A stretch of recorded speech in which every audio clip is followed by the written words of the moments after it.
은혜 받으실 하나님의 말씀의 본문은 히브리서 4장 12절에서 13절입니다.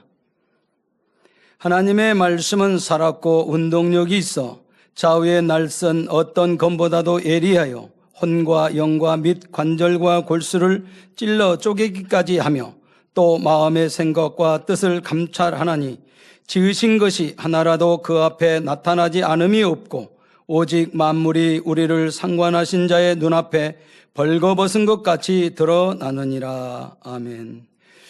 몰도바 만민교회 무용팀의 특성이 있습니다.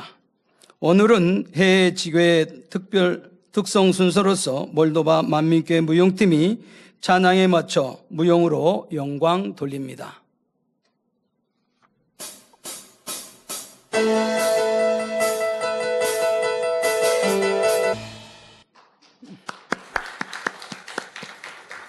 당회장님께서 궁구하는 삶 첫 번째 말씀 증거해 주시겠습니다.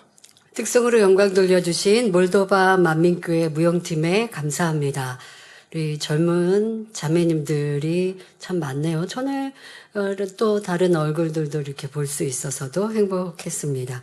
본교에서 하는 걸 참 잘 또 잘 하시네요. 이 화면으로 한번 보셔서 하실 텐데 도구도 그렇고 어떻게 좀 잘 만드셨어요. 감사합니다.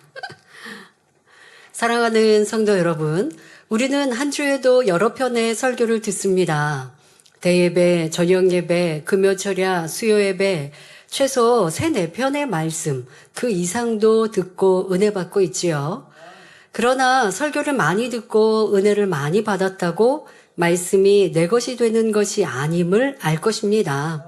말씀이 내 것 되었다는 것은 그 말씀이 내 삶에 적용되고 그렇게 순종하는 것을 의미합니다.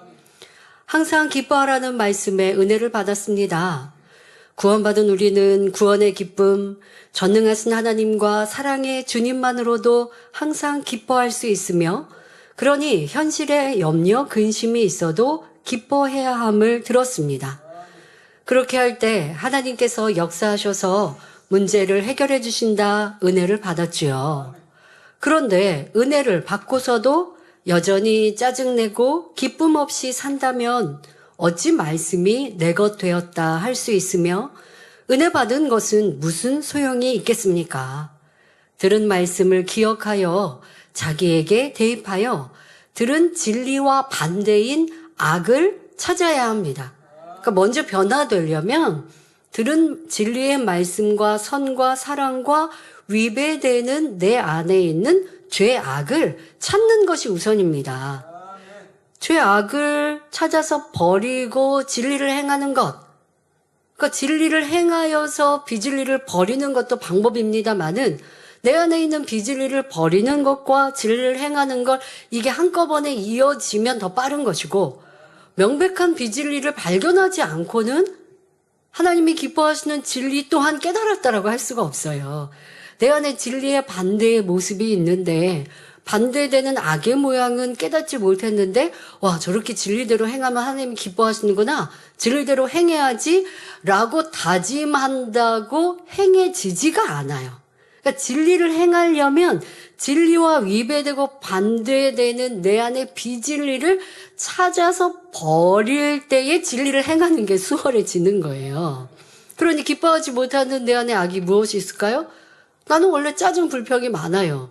그럼 짜증 불평하는 나름대로 이유가 있겠죠. 짜증스러운 일, 또 불평하고 원망할 만한 어렵고 힘든 일, 또 그로 인하여 따라오는 염려 근심.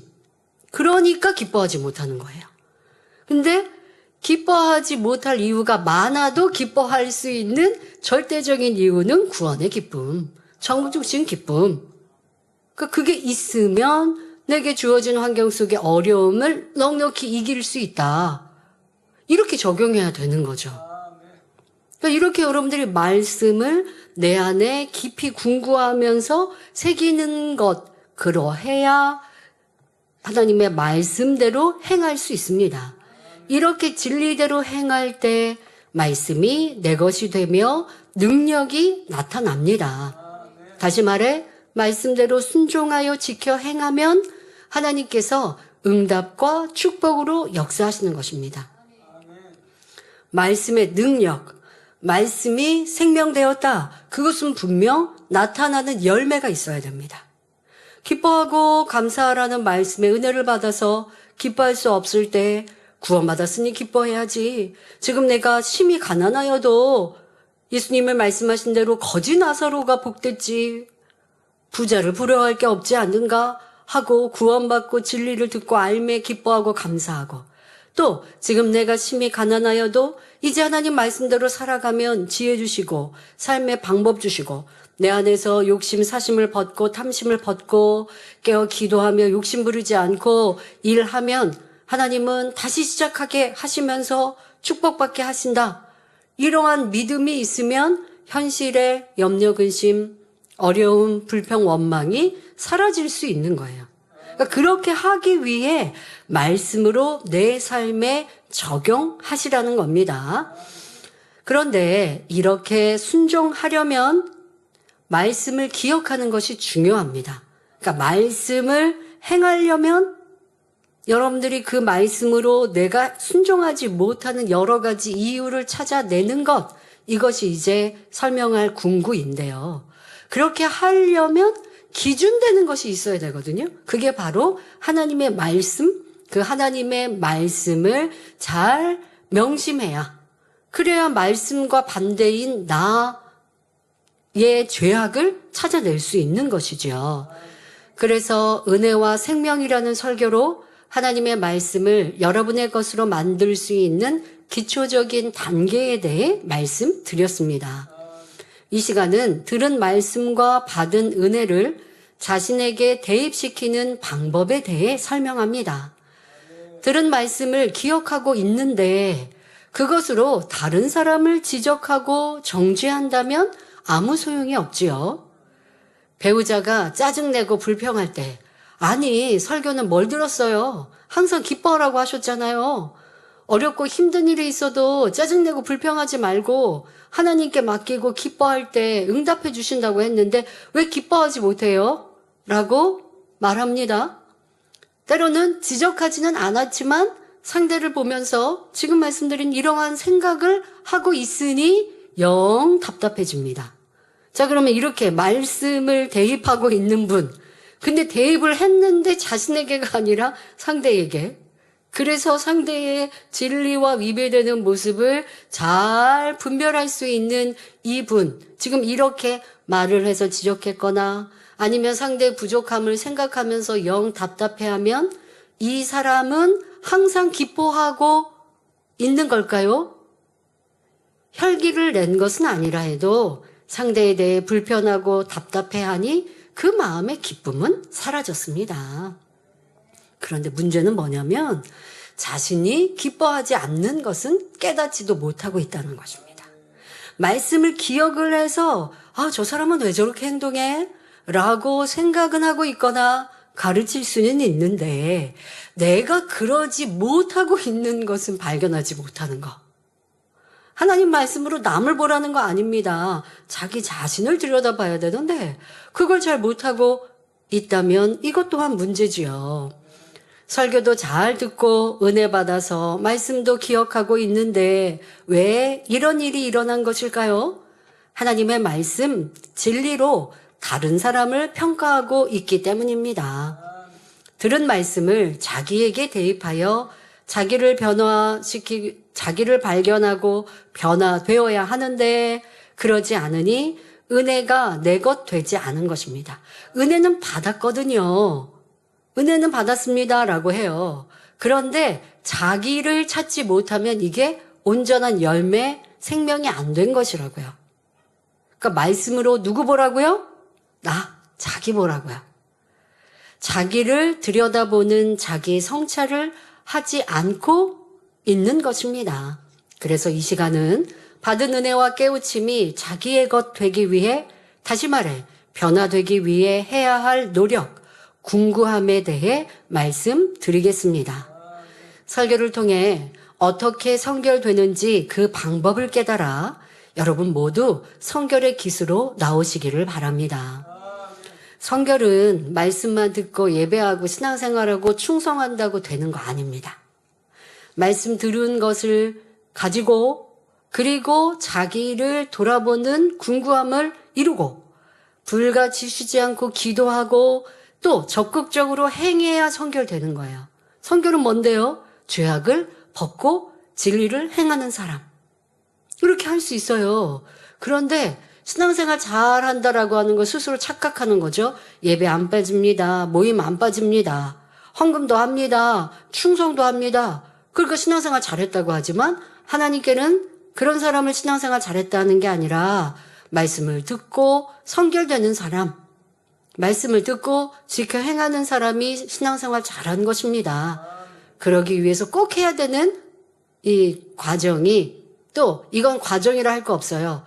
예루살렘 갈 때까지, 천국 갈 때까지 궁구하는 삶을 살아야 합니다.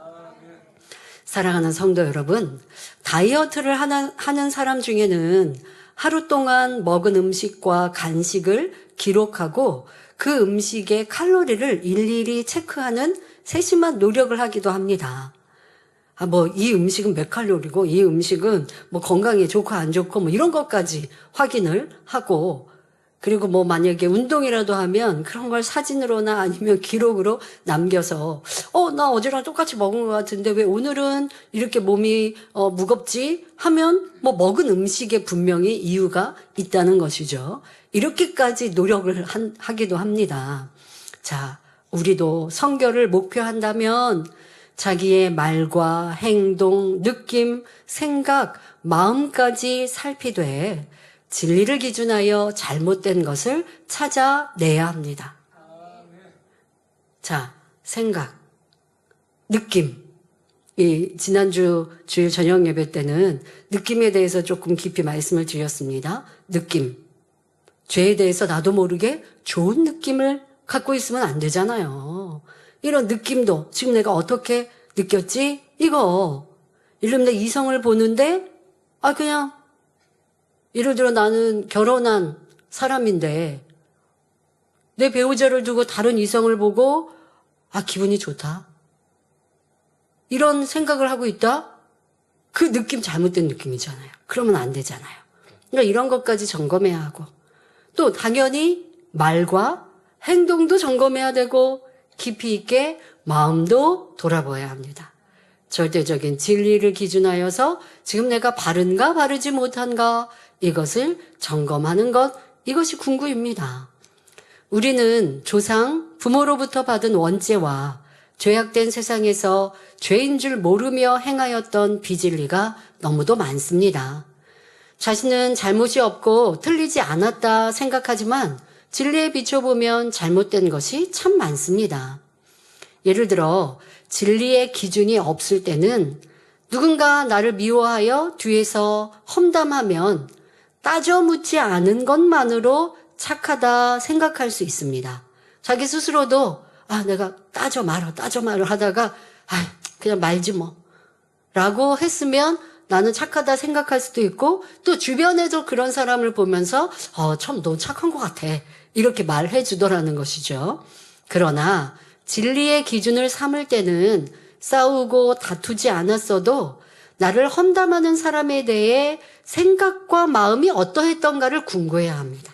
그러니까 바로 내 생각과 마음, 말로 하지 않았어도 행동으로 거칠게 서로 다투지 않았어도 나를 이렇게 힘들게 하는 그 사람에 대해서 내 생각과 마음은 어땠는지 궁구해서 주님의 마음, 믿음의 선진들의 선을 목표해서 가야 한다는 거예요. 자, 어떻게 궁구해야 합니까? 마음을 돌아보니까 마음이 너무 속상했어요. 그런 일을 만나고 당하니까 속상했지만 참은 거예요. 자, 이런 거를 찾아내야 돼요. 상대에게 따진 것은 아니지만 주변 사람들에게 하소연하면서 상대의 허물을 말하지는 않았는지 점검해 봐야 돼요. 자, 이런 일들 종종 있지 않은지 여러분들도 이 예시 하나하나에서 자기를 찾으셔야 합니다. 우리는 진리의 말씀을 들어서 싸우고 다투는 육체의 일까지는 이제는 넘어선 그런 것들은 버린 이러한 단계에 많이 왔어요. 싸우고 다투고 하지는 않았어요. 따져 묻지 않았어요. 나 그때 그렇게 말하는데 왜 그렇게 집사님 말했어요? 이렇게 따져 묻지는 않았어요. 그런데 내 마음이 속상하니까 내 주변에 나랑 친한 사람들 있잖아요. 그러니까 그 사람들한테 얘기하는 거예요. 나 글쎄 그 집사님이 나 이렇게 험담했대. 뭐 속상해서 이러한 내 마음을 말하는 건 아닌데 그 사람이 나한테 이렇게 얘기했대. 따져 물은 거랑 뭐가 좀 다를까요? 근데 이런 걸 여러분들이 찾아내야 된다고요. 내가 그러고 있는 걸. 그러면서 여기서 끝나는 줄 아십니까? 나를 험담한 그 사람, 또 내가 그 사람 험담해요. 주변 사람에게. 그런데 문제는요, 이런 걸 몰라요. 발견 안 해요. 왜요? 내가 먼저 한 거 아니거든요. 상대방이 나를 이렇게 힘들게 했거든요. 단지 나는 따져 묻지 않았으니까 조금 그 사람보다 낫다고 생각하는데 나을 거 하나도 없습니다. 다도 다른 사람은 내 하소연하면서 그 사람한테 나 힘들게 한 사람, 근데 그 사람 나한테만 이런 거 아니야. 다른 사람도 이렇게 좀 힘들게 말하더라. 하기도 하고 만약에 나랑 대화하는 그 사람한테도 그 사람 좀 뭔가 얘기한 게 있어요. 그러면 집사님도 험담하는 것 같아. 이런 속으로 또 사이도 벌어놓게 이간질하고 보태서 이렇게 악을 바라는데 가서 내가 따져 묻지 않았다고 스스로는 잘한 줄 알고 있지만 너무나 많은 지금 악과 죄를 쌓고 있는데 이런 것들도 깨달지 못해요. 여러분 이거는 육체의 일 아닙니까? 이 또한 육체의 일인 거예요. 입으로 불평하고 상대에 대해서 나도 같이 험담한 이러한 모습 육체의 일이에요. 그런데 한 가지의 잘못은 안 했지만 그 뒤에서 다른 잘못을 하고 있는데 이러한 악을, 이러한 죄를 발견하지 않으면 어떻게 선결됩니까? 육체의 일 이거 행하지 않았다 할 수 없잖아요. 육체의 일은 가서 나를 힘들게 한 사람하고 싸우지 않은 이 육체의 일을 안 했을 뿐 뒤를 돌아서는 다른 또 죄를 짓고 있는데 그냥 넘어가고 있습니다. 자, 이런 경우도 있어요. 다투거나 악을 행한 것은 없습니다. 뭐 지금 말한 것처럼 다른 사람에게 하소연하고 험담하고 이렇게 안 했어요. 자, 그런데 시간이 지나서 상대의 실수가 보이니까 큰 소리로 내가 그 사람에 대해 지적을 하고 있는 이러한 사람도 있습니다. 그러니까 제가 보니까 어떤 A라는 사람이 B라는 사람에 대하여서는 유독 불편해하는 거예요. 그래서 제가 A라는 그 사람한테 왜 B라는 사람의 다른 여러 사람들보다 B라는 사람에 대해서는 유독 그런 것 같은데 무슨 이유가 있습니까? 라고 이제 깨우쳐주기 위해서 대화를 하다 보니까 처음에는 아니래요. 처음에는 아니래요. 그냥 잘못한 거 있어서 지적했고 아니면 상대의 의견을 반대한 거고 라고 처음에는 변명하죠. 그러다가 아니 내가 전에도 보고 이렇게 해서 정확하게 이제는 아니라고 말 못하게 여러 가지 상황을 그리고 또 저를 또 믿으니까 한 번은 아니라고 했지만 두 번째 제가 얘기하면 궁구해 보는 거죠. 그러고 보니까 제가 권면하고 있는 권면이 맞아요. 다른 사람에 비해서 유독 그 사람한테는 잘못하고 지적할 일이 있으면 큰 소리를 냈거나 아니면 도드라지게 반응을 보이는 자기의 모습인 거죠. 이와 반대인 경우도 있어요. 어떤 경우는 그 B라는 사람에게 유독 내가 힘들어하거나 무서워하거나 이런 경우도 마찬가지로 점검할 수 있습니다만은 그래서 제가 이제 권면을 했더니 자기도 순간 궁금하면서 또 성령께서 깨우쳐 주셔서 순간 떠오른 거예요. 예전에 그 사람이 자기에 대해서 안 좋게 했던 것들이 있었던 거예요. 그게 자기도 모르게 마음 안에 상처로 담아놓은 거예요. 앞서 말한 것처럼 싸우거나 다투거나 부딪힌 일은 없었거든요. 그래서 자기는 이러한 마음에 상처가 남은 걸 잊어버리고 있었어요. 그런데 제가 대화하다 보니까 맞아요. 전에요 그분이 저를 이렇게 야단을 쳤거나 아니면 나를 뒤에서 이렇게 힘들게 한 일이 있었는데 그래서 내 마음이 그 사람을 불편해하고 있나 봐요. 그제서 깨닫더라고요. 이렇게 깨달은 건 축복이에요. 그러니까 이렇게 자기를 들여다봐야 돼요. 그런데 이때 들여다보지 않는 이유가 뭐냐면 저 사람이 잘못했으니까 내가 권면한 건데요. 라고 자기의 행동을 포장하고 있는 거예요. 그러니까 더 발견을 못해요. 그런데 진리의 말씀으로 깊이 점검해 보면 내가 특별히 그러한 이유가 있는 거죠. 이거를 찾아내야 돼요. 어떤 사람에게는 미운 감정이, 또 아까 말한 것처럼 지적받고 권면받은 것이 상처로 마음에 있거나, 아니면 상대에 대해 시기 질투하거나, 그러니 유독 그 사람에게 대해서는 내가 경계하고 있는 것이 이렇게 시간이 지나서 나오기도 하고, 어떠한 상황 속에 드러납니다. 분명 드러나거나, 아니면 이게 말과 행동이 아니어도 내 느낌과 내 생각과 내 마음은 달라요. 이걸 찾아내는 것이 진리로 궁구하는 삶입니다. 이런 경우도 있습니다. 상대가 윗사람에게 혼이 나니까요, 나도 모르게 마음이 시원해지는 거예요. 왜요? 나를 뒤에서 험담했던 사람이. 그러니까 나를 뒤에서 험담했던 사람하고 내가 싸우고 다투고 겉으로 드러나도록 원수 맺지는 않았는데, 그 사람이 실수를 하거나 윗사람에게 혼나니까 괜히 내 마음이 시원해. 아, 내가 그럴 줄 알았어. 내가 지적 안 하니까 이렇게 또 드러나네. 뭐 이러한 마음과 생각이요, 오랫동안 자리 잡고 있는 것도 아니에요. 이게 순간순간 벌어지는 상황입니다. 자, 이렇게 벌어지고 있는 내 생각과 마음을 진리로 비춰보아야 합니다.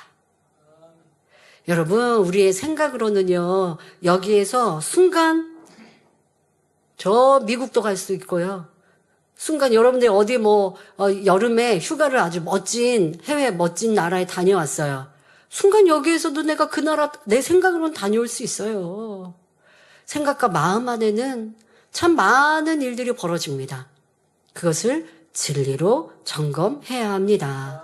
자, 지금 말씀드린 이렇게 누가 나를 힘들게 했는데 싸우고 다투지 않았지만 벌어지고 있는 내 마음과, 또 지금 말씀드린 비유해드린 이러한 상황들, 그렇게 내가 말한 것, 이런 마음은요, 악이요, 미움, 불편함에서 나온 감정입니다. 이렇게 행함으로 죄를 짓는 육체일 뿐 아니라 여러분의 마음과 생각에 있는 죄악까지 발견하는 것이 성결의 시작입니다. 이것이 궁구하는 신앙생활이지요.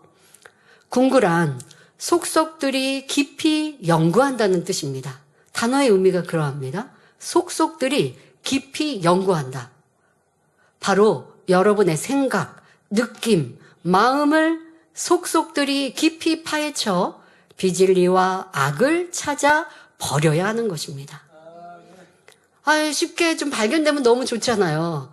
그런데 우리의 이 죄악은 부모, 그 할아버지, 할머니, 조상, 저 위에서부터 이 죄성이 물려 내려와서 꽁꽁 나 자신과 하나가 되어 있고, 더더욱 세상에서는 죄가 죄인 줄 모르고 살고 있기 때문에 명백한 진리로 비춰보지 않으면 발견되지 않는 비진리와 악도 있고, 또 욥과 같이 자기는 알지 못하는 그런 근본의 악의 모양들은 연단을 통해서 발견해야 합니다. 그런데 심한 연단을 안 받고 진리의 말씀으로 발견할 수 있으면 더 좋지 않겠습니까? 그러기 위해서 궁구하는 거고요. 또 연단을 받을 때에도 궁구하는 사람과 궁구하지 않는 사람의 결과는 다르기 때문에 꼭 궁구하는 삶을 살아야 성결될 수 있고 하나님이 원하시는 참 자녀가 될 수 있습니다. 자, 이렇게 궁구하는 삶을 살아야 하는데 이 궁구할 때 기준은 진리의 말씀입니다. 이게 너무 중요합니다. 자기 생각으로 자기의 생각이 옳다 그르다 하면 안 되는 것이고, 오직 진리로 기준해야 합니다. 다른 사람과 비교하거나 세상에서 말하는 선이나 가르침으로 잣대를 삼으면 자기를 발견할 수 없습니다. 자, 세상에서는 정신, 마음의 건강을 위해서 불편하고 답답한 일을 담아두지 말고 상대에게 잘 설명하고 표출하라고 말합니다. 짜증하고 혈기 내라는 것은 아니지만 자기 입장을 설명하고 상대에게 이해를 구하는 것이 지혜롭다고 강의하죠. 지금 내가 상대에게 불편했던 일들, 내가 상처받았던 일들, 이것을 상대에게 설명을 해서 또 다음에 그런 일을 만나지 않도록 부탁하라는 것이죠. 하지만 세상에서는 이렇게 말하는데 진리에서는 뭐라고 말합니까? 자기 안에 불편한 감정은 악이래요. 내 잘못이래요. 상대방이 나 먼저 때렸는데 그거에 대해서 불편해하면 내 잘못이래요. 악이요? 기도하며 버리라고 가르칩니다. 더더욱 이 재단에서 가르치는 성결의 복음은 누가 오른밤 때리면 왼밤 때라고 하는 진리의 말씀을 그대로 행하라고 가르쳐요. 이런 말씀은 어려우니까 그렇게 하기 위해서 노력해 가세요. 이루지 못해도 노력하기만 하면 됩니다 하지 않고요. 노력이라는 말이 웬 말입니까? 해야죠. 순종해야죠. 이렇게 가르치는 재단입니다. 내 안에 용서와 사랑이 없고 자기 유익을 구하는 마음이기 때문에 불편한 것이니 상대를 탓할 것이 아니라 자기 악을 발견하여 변화되어야 함을 가르칩니다. 이런 말씀을 듣다 보면 참 이 진리의 말씀은 힘들고 어렵고요. 세상 가르침은 편하고 좋습니다. 참 편해요. 하지만 세상에서 말하는 대로 행하면 하나님의 자녀로서 선과 사랑, 믿음의 성장을 이룰 수 없습니다. 악을 바라여 싸우고 자기를 주장하지 않았다 해도 양보하고 희생하지 않고 베풀고 낮아지지 않는 모습은 세상 사람 중에 착한 사람일 뿐, 그건 세상 사람 중에서 착한 사람일 뿐 하나님의 사랑받는 선한 사람이 되지 못합니다. 그러니까 행함으로 악을 바라지 않고 그런데 마음 안엔 다 있다고요. 불편함도 미움도 시기 질투도 교만함도 왜 나는 좋은 자리 안 주지? 그러면서 여기 앉으세요. 양보합니다. 근데 내가 양보했으니 나도 몇 번 양보했으니 상대방도 좀 그래야 되지 않나? 양보해놓고 좀 마음이 이러한 불편함 있는 거. 세상에서는 마음 속 모르니까 그냥 말과 행동으로 보면 저 사람 되게 착하다 인정해요. 그러나 하나님은 내 마음 중심 다 보고 계시기 때문에 너 양보했는데 마음에선 좀 서운했지? 이렇게 보고 알고 계신단 말이에요. 그러니까 이런 마음을 변화시켜야 진정한 선한 사람, 성결한 사람, 하나님의 자녀가 될 수 있습니다. 자, 우리가 그러면 이 진리의 말씀을 세상 가운데 적용하면 참 세상에서는 맨날 양보하고 베풀고 줘야 되니까 손해만 볼 것 같습니다. 악한 사람들에게 당하고 빼앗기라는 것입니까? 그렇지 않죠. 항상 성령의 주관을 받고 진리로 분별하여 악한 길에 서지 않고 불의와 동조해서는 안 됩니다. 하지만 내게 불편하고 유익이 되지 않는 일이라도 상대를 도와주고 힘이 되어주는 것은 선이요 사랑이죠. 악한 사람들이 여러분들에게 악과 동조하자고 할 때 내가 안 돼요 이렇게 말 못하니까 그냥 함께 좀 손해보느냐고 악한 사람과 동조해서는 안 된다는 겁니다. 그런 것을 여러분들이 양보했고 선하다라는 것은 아니고 그것은 명백한 진리로 분별해 가시고 그러나 내가 양보해주고 베풀고 주어서 상대에게 유익이 되고 그것이 죄가 아니라면 그렇게 하는 것 이것이 진리요 하나님의 사랑입니다. 그렇게 살면 하나님께서 내 편이 되셔서 여기에서 양보한 것 같아도 또 저기에서 더 많은 것을 얻게 하시고 지금은 양보한 것 같지만 결국 그 사람에게 인정받고 사랑받고 높임받을 수 있도록 아버지가 역사해 주시는 것이지요. 이렇게 우리는 세상의 가르침과 진리가 다름을 알아서 세상의 가르침, 하나님의 가르침, 비진리, 진리는 너무나 다릅니다. 그러니 오직 진리로 기준하는 삶을 살아야 합니다. 궁구하되 자기 마음대로 궁구하시면 안 돼요. 자가 있는데 길이를 재는 자가 있는데 줄자가 있는데 1cm가 계속 바뀌어요. 1cm가 바뀌어요. 이게 자의 용도가 될 수 없잖아요. 기준은 바뀌면 안 돼요. 이것은 오직 진리만 가능한 일입니다. 자, 이런 경우도 있습니다. 상대와 불편했던 일들을 푼다고 대화를 합니다. 세상에서 그렇게 가르치니까 대화를 했습니다. 하지만 대화로 시작했는데 다툼이 되고 기분 상해서 사이가 더 안 좋아지는 일도 많습니다. 왜 그럴까요? 마음에 상대에 대해 싫고 미워하는 감정, 오해하고 자기 유익을 구하는 악을 가지고 대화하니 서로 자기 입장만 얘기하게 되는 것입니다. 당신이 그때 이렇게 말하고 행동했는데, 좋은 목소리로. 자, 당신이 그때 이렇게 말하고 행동했는데요. 저 그때 상처받고 힘들었어요. 나 조심히 얘기하는 거예요. 좋게. 자, 이렇게 말하면 상대는 그랬어요. 미안해요. 강연할 때는 그렇게 얘기하죠. 강연할 때는 상대방이 뭐 지적하거나 뭐 얘기하면, 그랬어요? 하고 들어주라고. 근데 그게 됩니까? 마음에 감정이 있는데. 상대방이 자기가 내가 했던 말로 상처받았대요. 그렇게 말하면 듣는 입장이 어떻게 될까요? 기분 나빠요. 그러니까 듣는 사람은 뭐라고 그러냐?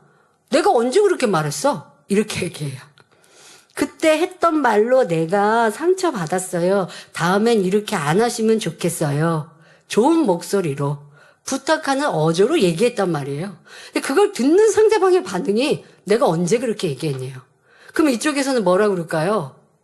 난 멍밖에 기억하니까. 왜? 상처를 준 입장이 아니라 상처를 받은 사람이 기억을 잘하거든요.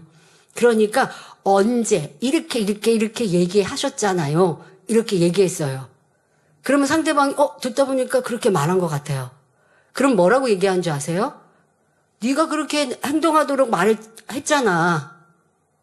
내가 그렇게 행동할 수밖에 없게 네가 했다는 거예요. 내가 그렇게 말할 수밖에 없게 상대가 그렇게 행동했다라고 변명을 합니다. 이렇게 말하니 싸움으로 번질 수밖에 없지요. 왜 그럴까요? 서로 마음 안에 감정이 있는데 내 감정 풀지 않고 대화로 해서 내 감정을 푸는 건 방법이 아니라는 거 세상 사람은 모르더라고요. 그러니까 좋은 어투로 얘기하거나 뭔가 분위기가 좋게 대화하면 내 감정, 상대 감정이 녹아난다라고 생각하지만 결코 그러지 않아요. 내가 상처받고 내가 기분 나빴던 거 말하면 상대방도 기분 나빠요. 어떨 때는요, 그랬어요. 미안합니다. 해놓고 상대방이 이제 마음 안에 나하고 담을 쌓아요. 여러분, 진정 문제 해결, 화평은 주님의 용서와 사랑으로 내 마음을 돌아보아 오해, 미움, 자기 유익을 구하는 마음, 사랑받고 싶은 마음을 발견하여 내가 변화되어야 합니다. 상대가 어떠하든 내가 먼저 변화되면 굳이 내 입장을 설명하지 않아도 평안이 임하며 용서할 수 있고 양보할 수 있는 사랑의 힘이 생깁니다. 그런데 내 마음이 부글부글 끓어요. 부글부글 끓을 때 말하지 않으면 이거 굉장히 힘들어요.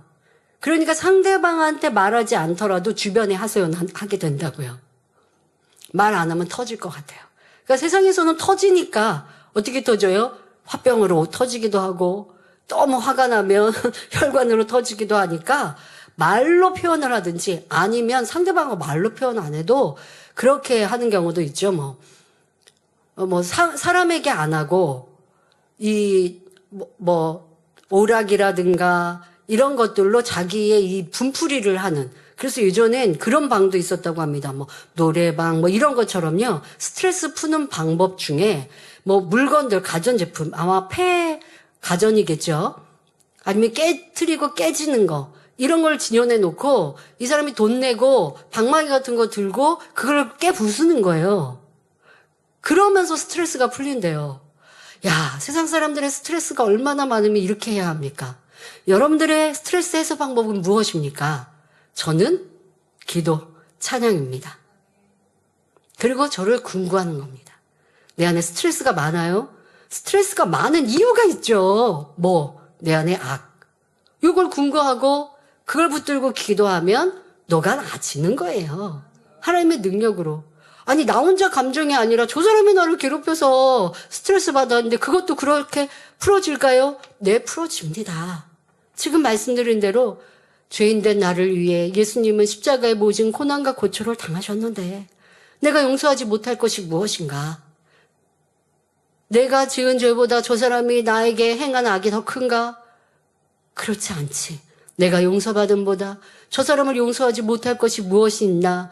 라고 진리를 대입하면 내 안에 이렇게 정말 읍조였던 이런 마음들이 빗장게 풀어지는 거예요. 그러면서 여기에 딱 뭉켜있던 책증 또한 내려갈 것이고 모든 것이 평안해지게 됩니다. 그것이 하나님의 은혜와 능력입니다. 그럴 때 나를 힘들게 했던 사람에게도 선을 행하고 사랑으로 따뜻하게 대할 수 있고, 그럴 때 하나님께서 상대의 마음도 변화시켜 주실 수 있는 것입니다. 잠언 16장 7절에 사람의 행위가 여호와를 기쁘시게 하면 그 사람의 원수라도 그로 더불어 화목하게 하시느니라 하신 대로 이루어집니다. 자, 어떤 경우 상대방이 돈을 빌려갔어요. 보통 그런 경우가 일가 친척, 가족일 수 있습니다. 돈을 빌려갔는데 그것도 적은 액수가 아니라 큰 액수, 수천만 원 그 이상도 빌려갔는데, 빌려갈 때야 사업 자금이든 어떤 이유, 큰 이유였겠죠? 빌려준 이유도 있었습니다. 그런데 갚지 않고 차일피일 미룹니다. 자, 그런 상태에서 우리 원로 목사님이 설교해 주신 대로 갚지 못하는 사람과 갚으라고 재촉하는 사람, 그런데 갚지 못하는 상황이 되면 어떻게 되냐? 점점점 사이가 멀어져요. 왜? 갚지 못하는 입장에서도 미안한 마음. 그러니까 돈을 내가 갚아야 되는데 빌렸는데, 그러니까 그 사람을 못 만나잖아요. 차마. 그러니까 이렇게 점점점 사이가 멀어집니다. 근데 내가 돈을 빌려준 사람이에요. 이제 손해봤잖아요. 자, 이 얼마나 속상한 노릇입니까? 나는 먹지 않고 입지 않고 모으고, 그래서 은행에 넣어놨는데 어떤 큰일이 있다고, 이거 사업하겠다고 빌려갔는데 이게 이자도 준다고 이렇게 얘기했는데 그것을 갚지 못한다고 상황을 설명합니다. 그런데 상황 설명하는 그 모습도 내가 볼 때는 마음이 들지 않아요. 아니, 돈을 못 갚으면 와서 좀 쩔쩔 매듯이 이렇게 해야 되는데, 상황 설명하는 게 그냥 탁탁탁 설명합니다.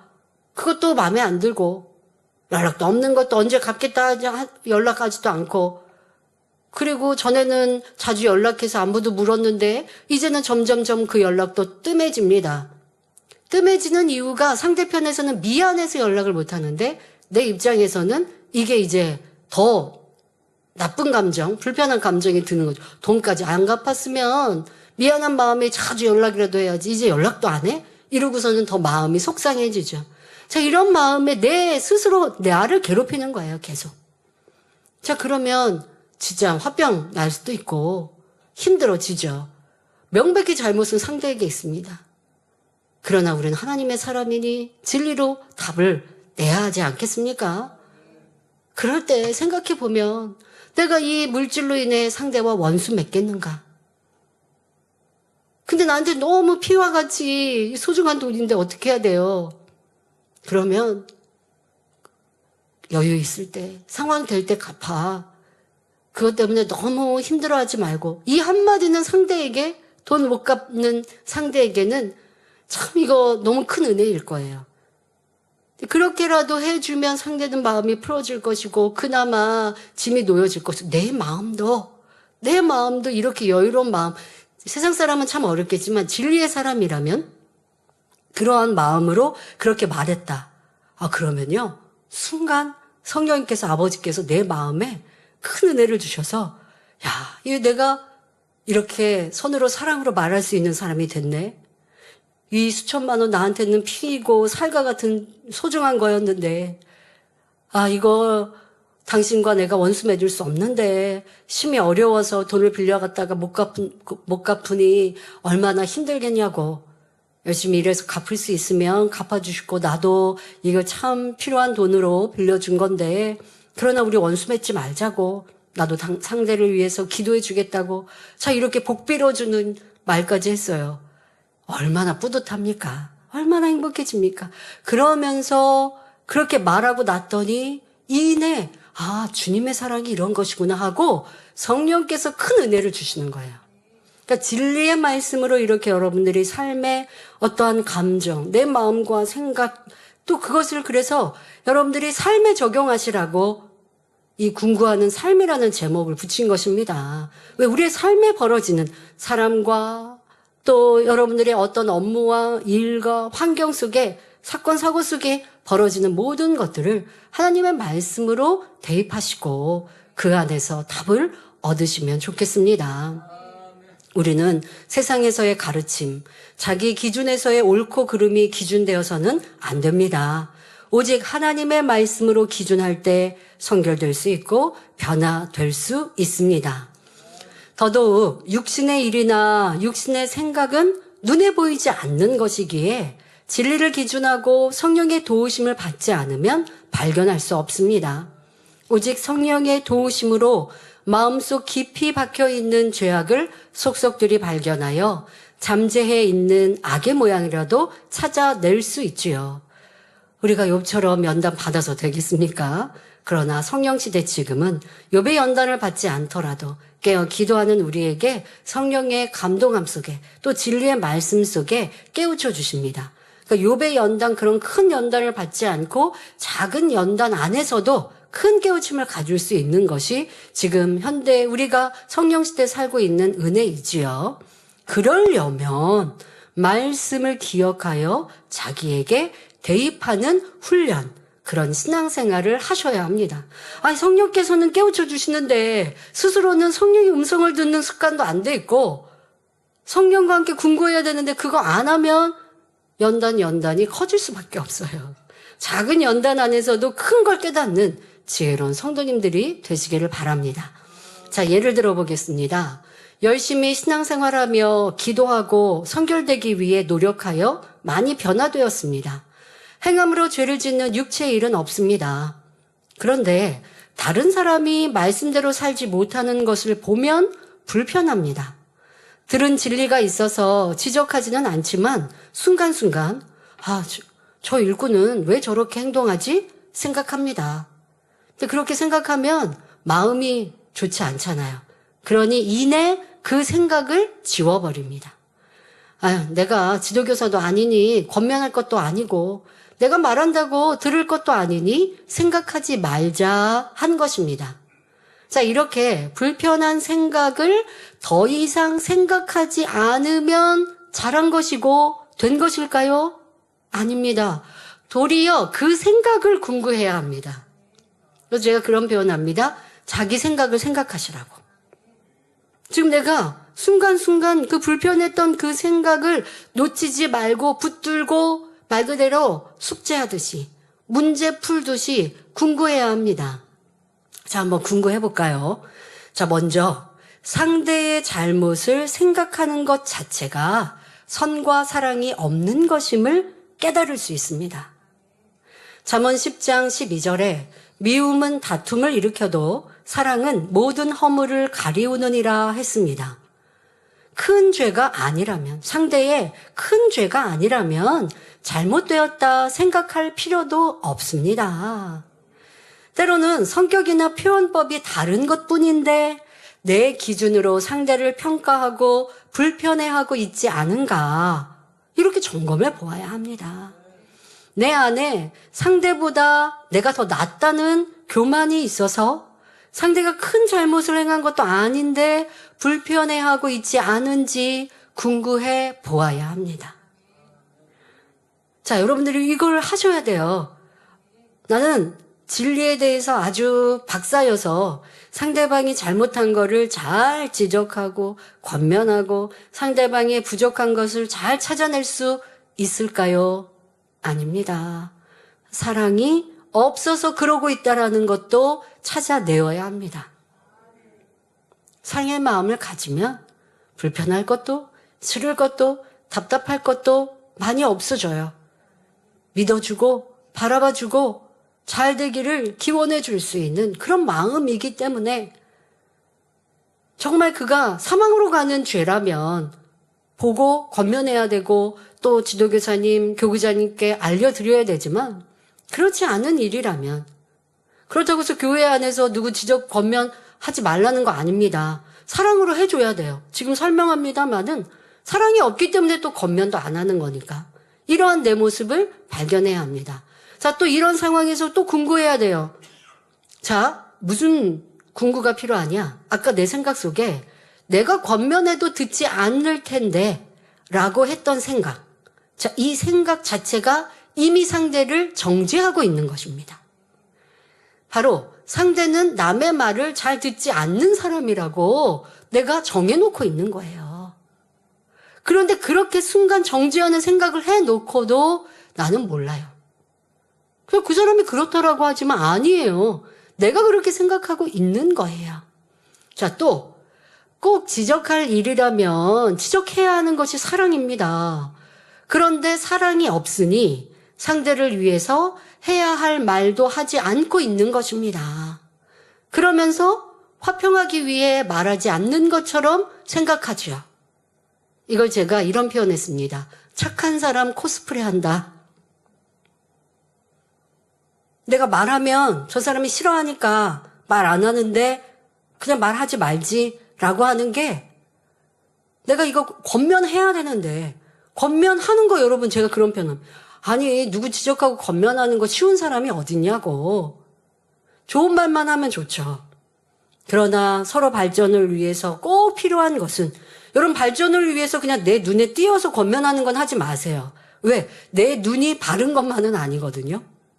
이런 누가 특성을 했는데 왜 저렇게 해? 이런 거 여러분 그거 내가 사랑 없어서예요. 생각해 보세요. 그 사람은 최선을 다한 거거든요. 근데 그걸 왜 그렇게 해야 하면 그 사람이 이제 기운 빠져서 특성 못 할 수 있어요. 제가 그런 생각 해봤다니까요. 어떨 때 이렇게 시장에 옷을 사러 갔는데요. 뭐 남대문, 동대문 시장 이런 데 이렇게 옷을 사러 갔어요. 그런데 어떤 옷들은요. 제가 보기에 뭐 저런 옷을 파냐? 제가 순간 그런 생각을 한 적이 있어요. 그때 제가 그 생각에 아차했어요. 저걸 디자인한 사람은 예뻐서 한 거거나 아니면 자기의 개성으로 한 거예요. 그러면 제가 그렇게 생각하는 자체가 그걸 무시하는 거잖아요. 내가 모르는 사람이지만 모르는 사람을 왜 무시합니까? 이거 내가 굉장히 내가 패션에 뛰어난 사람인 것 같고 내 스스로가 그렇게 생각하고 사는 건 아닌데 내가 그렇게 생각을 했다는 거죠. 뭐 저런 옷을 파냐? 이렇게 생각하고 있는 거. 이렇게 순간 내가 이러한 교만한 생각을 하고 있구나. 그런 생각을 한다고 하면 이건 평가하는 사람 아닙니까? 그거 디자인한 누군지 모르는 아무개를 나도 모르게 무시하고 있는 거예요. 왜 이런 생각을 해야 되지? 이런 쓸데없는 생각을 내가 왜 하지? 그런 거 있죠. 어디 시장을 갔어요. 아니면 뭐 시내를 나갔어요. 근데 사람이 너무 많아요. 그래서 길 가는 게 불편해요. 그러면 사람들은 왜 사람들이 이렇게 다 밖에 나와서 이렇게 복잡해? 자기는요? 자기는. 그렇게 생각하고 있는 뭐 비난이라고 얘기하진 않지만 어쨌든 불편한 생각을 사람이 많아서 내가 불편한 걸 불편하게 지금 얘기한 거 예쁘게 얘기한 거 아니잖아. 야 여기가 너무 좋아서 사람들이 많이 나왔네 이렇게 얘기한 게 아니라 사람들은 뭐 나쁘게 얘기하면 뭐라고 그러죠? 왜 집구석에 안 붙어 있고 밖에는 뭐 별을 볼 참 나쁘게 얘기하고 안 예쁘게 표현하는 사람도 참 많아요. 자기는요. 자기도 집에 있지 왜 밖에 나와갖고 저 사람에게 나 때문에 불편할 텐데. 그러니까 이렇게 우리가 무의식 중에 생각하는 내 생각이 진리인가 비진리인가 악한 생각인가 선인가 점검해 가야 돼요. 뭐 그런 생각이 뭐요? 그런 생각이 뭐가 되는 거예요. 그런 생각이 판단이요. 그런 생각이 정죄요. 그런 생각이 내 안에 있는 악이 쌓여서 생각으로 나온 것이에요. 입술은 지키고 행동은 지키는데 생각은 여전히 그냥 마음껏 악을 바라고 있다면 악을 생각하게 만들면 언제 선한 사람이 되고 언제 성결한 사람이 되겠습니까? 이러한 것들도 점검하고 돌아보아야 합니다. 그래서 우리 성도님들이 꼭 필요한 권면과 꼭 해야 되는 이러한 사랑의 지적들 하지 않는 거 그러면서 상대가 싫어할까 봐 상대가 싫어한다라고 하는 정죄부터 잘못이라니까요. 이거는 착해서 선해서가 아니라 착한 사람 코스프레를 흉내를 내고 있을 뿐 선이 아니라는 것도 알아야 합니다. 더 나아가서 진리와 의에 대해서 또 그냥 저 사람이 권면 안 한 건 그대로 끝난다 할지라도 진리와 의에 대해서 하나님의 나라가 해방되거나 불의한 상황에서 또 이런 사람은 물러날 수 있거든요. 그러면 이건 비겁한 사람이요. 적극적이지는 않았지만 불의와 동조하는 악이지요. 그러니까 이렇게 될 수 있는 거예요. 나는 정의롭지 않은 사람, 용기 없는 사람, 그럴 때 하나님은 야, 너는 크게 못 써. 이러실 수 있는 거예요. 이렇게 진리에 기준하여 자기의 생각을 돌아보아야 마음의 악을 발견할 수 있습니다. 마음의 악이 육신의 생각으로 많이 드러나거든요. 입술로도 많이 나오거든요. 입술은 더더욱 했던 말을 점검하니까 도리어 나을 수 있지만, 쉬울 수 있지만, 이 또한도 사람들은 내가 했던 말 이내 잊어버리고요. 지금 했던 말 뒤돌아서 같이 대화했던 사람이 아까 이렇게 말했잖아요. 내가 언제요? 했던 말 금방금방 잊어버리거든요. 생각은 더해요. 생각 속에 악한 생각 많이 해놓고도 그 악한 생각은 어디서 나온 거예요? 마음에서 나온 거예요. 그러니까 이 악한 생각을 찾아서 악한 마음을 버리면 성결되는 거예요. 생각하지 말자 한다고 되든가요? 도리어 이 생각을 다스리는 건 더 어렵죠. 마음 안에 있기 때문에 나오는 것이니까. 그러니 여러분들이 성결, 마음의 악은 이렇게 내 생각, 이런 것들로 점검하고 돌아보면 좋겠습니다. 자, 그런데 이렇게 궁구할 때 기억해야 할 것이 있습니다. 자기의 모습을 그대로 보고 인정해야 한다는 것입니다. 사람들은 자기를 사랑합니다. 그러니 자기의 잘못이나 실수에 대해서는 다 이유가 있고, 내로남불이라는 신조어처럼 남의 잘못은 심히 크나 자기의 잘못은 작게 여기거나 잘못이라 여기지 않습니다. 이런 자세로는 성결될 수 없고 올바르게 궁구할 수도 없습니다. 본문 히브리서 4장 13절에 지으신 것이 하나라도 그 앞에 나타나지 않음이 없고 오직 만물이 우리를 상관하시는 자의 눈앞에 벌거벗은 것 같이 드러나느니라 말씀합니다. 하나님께서는 우리의 마음 깊은 곳까지 다 알고 보고 계십니다. 겉으로 웃고 칭찬했지만 그 마음속에는 상대를 싫어하고 시기하고 있는 마음도 다 아십니다. 그런데 스스로 아니라고 감추고 신앙생활하면서도 발견하지 못해서 버리지 않는다면 주님 만났을 때는 변화될 기회가 없습니다. 내 마음에 분명히 악이 있는데 그래서 생각으로나 입술로나 어떤 경우는 표정에서도 드러나거든요. 드러나는데 내가 인정하지 않아요. 왜 인정하지 않는다고요? 자기만의 다 이유가 있어요. 나는 그럴 만한 이유가 다 있어요. 자, 그래 버리니 이유와 변명되고 자기 인정하지 않는 모습. 또 내 악의 모양들은 그렇게 크게 보이지 않는 이러한 모습으로 자기를 발견하지 못하면 지금 감추고 지금 없다고 가리운들 없어진 것도 아니요. 없는 것도 아니요. 언제 드러나느냐? 심판대에 가서 다 드러나게 되는 거예요. 그때는 내 마음에 있는 모든 것이 드러납니다. 미움이 있는지 사랑이 있는지 자기를 드러내는 마음인지 무익한 종의 마음인지 간음이 있는지 판단 정죄가 있는지 숨길 수 없습니다. 그러니 인간경작 받는 지금 이 시간이 성결될 수 있는 기회입니다. 열심히 예배하고 기도하며 모이기에 힘쓰고 충성했는데 마음의 할례는 하지 않거나 성결되기 바라면서 자기를 감추고 인정하지 않아서 변화가 더디다면 주님 만났을 때 크게 후회할 수밖에 없습니다. 자, 예를 들어 함께 일하는 사람이 칭찬받는데 함께 기뻐하고 칭찬하지 않는 사람이 있다고 합시다. 그런데 생각합니다. 나는 원래 성격이 조용하고 그 사람과 친하지 않아서 굳이 칭찬하지 않은 것뿐이다 생각하고 넘어간다면 성결과는 거리가 멀어집니다.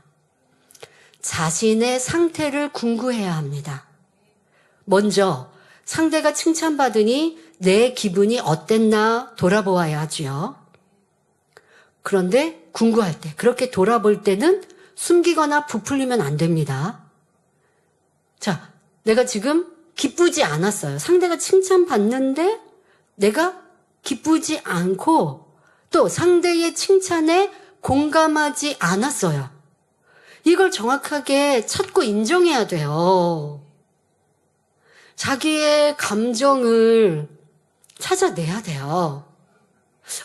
지금 칭찬받는데 왜 나는 이렇게 돌아서고 있지? 이런 나를 발견해야 돼요. 그래야 성결됩니다. 제발 여러분, 내 마음, 어떤 경우는 성격에 그냥 그렇게 살아왔어요. 그래서 발견 안 하는 사람도 있고, 또 발견하는 거요 되게 귀찮아하시더라고요. 이게 궁금하는 습관이 안 드시면요, 그거 되게 힘들어하세요. 힘들어도 해야 해요. 하다 보면 이제 됩니다만은, 습관이 돼야 됩니다만은, 내가 지금 이 상황에 내 마음, 내 생각, 내 느낌, 내 감정이 어땠지? 라고 자기를 찾아야 되는데 내 감정이 어땠냐? 별로 기분이 안 좋아요. 그리고 상대가 왜 칭찬받는지 잘 모르겠어요. 자, 그랬다면 상대를 시기하거나 싫어하는 마음이 있을 수 있습니다. 이런 마음이 있기가 참 쉬워요. 아유, 저 상대방 시기하는 것도 싫어하는 거 아니에요. 그냥 그 사람하고 저하고 안 친해. 그러면 변화 안 된다고요. 이거를 찾아내야 돼요. 또 상대가 칭찬받는데 내 마음에, 내 생각에 상대의 실수나 잘못이 떠오릅니다. 자, 이것 또한 시기하고 미워하는 마음이 있는 것입니다. 지금 이 사람이 상대방을 칭찬하는데 왜 그 사람의 허물이 떠올라야 되죠? 왜요? 사랑이 없으니까. 싫으니까 그러는 거예요. 어떤 경우 이런 사람도 있습니다. 칭찬을 하시니까 뭐 저 정도로 칭찬을 받나? 한다면 이는 자기도 칭찬받고자 하는 마음이 있을 수 있습니다. 이런 사람 참 많습니다. 자기의 성과에는 수고가 참 많았다고 생각해요. 자기가 하는 일은 참 수고했어, 애썼어. 왜 사람들이 왜 나는 이렇게 참 수고했는데 왜 몰라주지? 이러한 마음이 은근히 있는데요. 다른 사람의 성과에 대해서는요. 그 정도는 다 하는 거 아니에요? 그 정도는 별거 아니에요. 그거 어려운 일 아니에요. 이렇게 생각하거나 말하는 사람들도 있더라고요. 이거 굉장히 큰 악입니다. 교만함입니다. 그러면 상대가 칭찬받는 거 인정하지 않는 것이죠. 왜 그럴까요? 시기하는 마음이고 교만한 마음, 이런 악한 마음에서 이러한 생각이 나오고 있는 거예요. 근데 이게요, 눈에 보이는 거 아니에요. 근데 찾아내야 돼요. 요리 연구가들은요, 음식을 먹으면 거기에 있는 재료를 다 맞춘다고 하죠. 여러분들의 순간의 그 느낌과 생각과 순간의 말 한마디. 순간의 말 한마디 뭐예요? 그거 별로 어렵지 않아요. 저는 이 상대에 대해서, 이렇게 해서 참 칭찬하는데, 여기 이 자리에 없는 예를 들어 A라는 사람에 대해 칭찬을 했어요. 근데 함께 있던 사람이, 그거요, 이렇게 하면 쉬워요. 제가, 뭐라고 지적은 못하겠지만, 지적은 안 하지만, 제가 뭐라고 할 말이 없었어요. 거기에 이어서. 하기 쉬우면 좀 하면 되고, 하기 쉬운 일이라도 내가 볼 때는 어려운 일이거나, 아니면 내가 하기 쉬운 일이라고 상대방이 쉽지 않을 수 있어요. 예를 들어 제가 설교를 하면서, 설교 이렇게 하면 쉬워요. 그러면 다른 분들이 얼마나 힘들겠습니까? 그러면 사람들 키우고 할 수 없어요. 그런데 도리어 큰 사람은 어떻게 해요? 그래, 설교 준비하려면 참 어렵지. 나도 처음 설교할 땐 참 어렵고 힘들었어. 이거 말을 실수하면 어떻게 내가 깨우친 깨달음이 성도들에게도 공감이 될까? 이거 설교하고도 참 이거 내가 잘했는지 모르겠고 이런 마음이었지. 이게 도리어 개구리 올챙이 때를 기억하는 사람은 겸손한 사람인데요. 이 개구리 올챙이 때 잊어버린다는 한국 속담처럼 그 정도는 쉬워요. 자기도 그거 쉬워질 때까지 어려울 때 있지 않았겠습니까? 그러면 도리어 칭찬하는 사람은 수고했다고, 애썼다고 해야 하는데 그렇지 않죠. 이게 다 교만하고 높아진 마음에서 나오는 생각과 말인데 깨닫지 못하면 변화 안 됩니다. 아예 뭐 그러한 악이 뭐 크게 죄 지은 것도 아닌데 뭐 상대방을 내가 크게 해롭게 한 건 없어요. 뭐 칭찬하지 않았을 뿐이죠. 칭찬에 함께 공감하지 않은 것 뿐이죠. 이걸로 끝날까요? 그 사람은 교만해지고 교만해지면 그 다음에 더 큰 죄를 지을 수 있는 거고요. 그리고 지금 그 악 자체가 좋은 천국 들어가는 데는 분명 문제가 되는 것입니다. 이렇게 자기를 겸손히 찾아내야 합니다. 또 내가 이렇게 상대가 칭찬받을 때 이런 생각하는 사람이 있어요. 아, 내가 이랬을 때는 이렇게 칭찬 안 했는데 이렇게 안 해주시더니 하면서 서운한 생각이 듭니다. 이 서운함을 찾았다면 다행입니다. 근데 못 찾고 사람들이 지나가죠. 이런 사람도 있습니다. 상대가 칭찬받을 때 자신은 그만큼 열매내지 못한 것이 생각나서 힘들어하는 것입니다. 그러면서 뭐라고 생각하냐면요. 겸비한 마음이라고 착각하기도 합니다. 아, 나도 열심히 잘해드리고 싶은데, 예를 들어, 당회장님께 힘들드리고 싶고, 열매 내고 싶고 한데, 그러지 못해서 당회장님께 나가기가 너무 죄송해. 그러면서 겸비한 사람 같고, 되게 겸손한 사람 같고 하지요. 아니에요. 내 안에 어둠이 있는 거예요. 이는 진리와 함께 기뻐하는 사랑이 없는 것입니다. 소인배와 같은 작은 마음 때문인데 자기에게 점수를 후하게 주니 정확히 궁구하지 못하는 것입니다. 자기의 행동에 대해서 부풀려서 포장하고 있는 것이죠. 내가 겸비해서 열매 못 내서 너무 죄송해서 지금 얼굴이 이렇게 기쁘지 않아요. 꼭 다른 사람이 칭찬받아서 때뿐만이 아니더라도 내가 좀 잘 못한 것 같으니까 너무 죄송해서요. 그래서 제가 더 열심히 못해요. 그러니까 열심히 해야죠. 근데 이러고 있으면 그런 경우도 봤습니다. 저는 이렇게 어떤 상황에서 권면을 받았어요. 권면을 받았더니 예를 들어서 어떤 행사를 앞두고 일을 잘못해서 권면을 받았다고 해봅시다. 그런데 행사 내 얼굴이 울상이에요. 그러니까 얘기하죠. 아니, 권면 받았어도 행복하고 기쁘게 함께 일을 해야지. 그렇게 울상하고 있으면 어떡합니까? 라고 하면, 너무 죄송해서요. 그럼 너무 죄송해서 또 잘못하고 있는 거예요, 이 사람은. 그러니까 뭐예요? 자기밖에 모르는 사람인 거예요. 내 표정과 내 행동으로 사람들이 어떠할까? 얼마나 걱정할까? 내가 이런 표정을 하고 이런 모습을 하고 있으면 권면해 주신 분도 얼마나 신경을 쓰실까? 근데 내가 더 밝고 행복하고 충만하면, 없던 일처럼 하면, 얼마나 내가 든든하고 힘이 되실까? 이렇게 생각하면 좋은데, 마음 그릇이 작으니까 자기밖에 안 보여요. 그러니까 지금 내가 권면받고 지적받아서, 그래서 괴로운 게 아니라 상대 어른을 싫어해서가 아니라, 그냥 내가 너무 죄송하니까요. 이게 뭐라고요? 소인배 같은 작은 마음. 지금 내가 너무 죄송하고 민망해서 고개도 못 들겠고요. 웃을 수도 없고요. 다른 사람 다 웃고 행복한데 나 혼자 이런 사람 뭐라 그래요? 분위기 깨는 사람. 자기 유익을 구하는 마음. 이렇게 궁구해야 되는 거예요. 내가 지금 힘드니까 분위기 깨고 있구나. 나 때문에 다른 사람이 얼마나 눈치를 보고 할까. 근데 그러지 말고 눈치 주는 사람 말고 더 행복하고 기쁨 주는 사람 돼야지. 이런 마음을 가져서 궁구해야 되는데 그러지 못하는 거죠. 상대를 칭찬하고 함께 기뻐하는 것은 하고 자기도 열매 내기 위해 상대의 장점을 배우며 노력하면 되는데 그렇지 않고 우울해지고 있는 것 어둠입니다. 어떤 사람은 일에 능력이 없는 자신에 대해 힘들고 지쳐하며 충만함을 잃기도 합니다. 이는 어둠이 많은 성품이지요.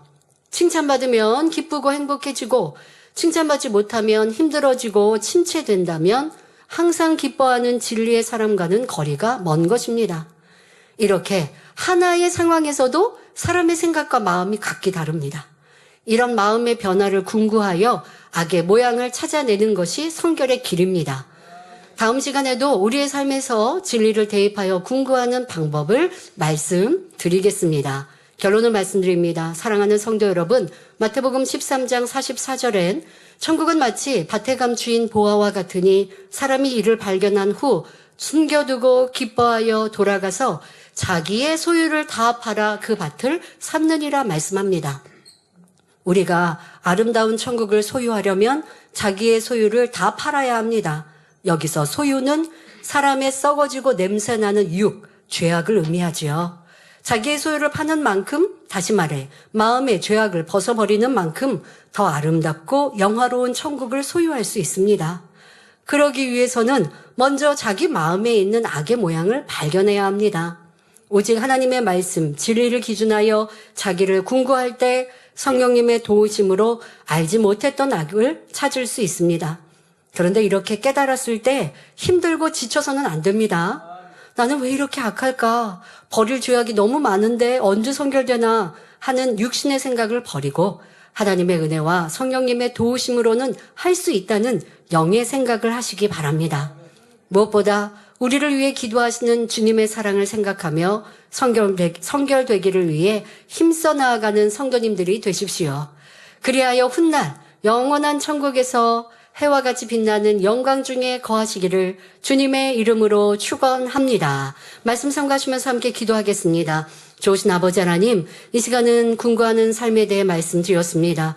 예배도 드리고 충성도 하고 성결되기를 바라고 기도하지만 말씀으로 내 자신을 비춰보고 악의 모양을 발견하지 않으면 순간순간 악한 생각을, 육신의 생각을 했는데도 깨닫지 못하면 어떻게 성결되고 변화되겠습니까?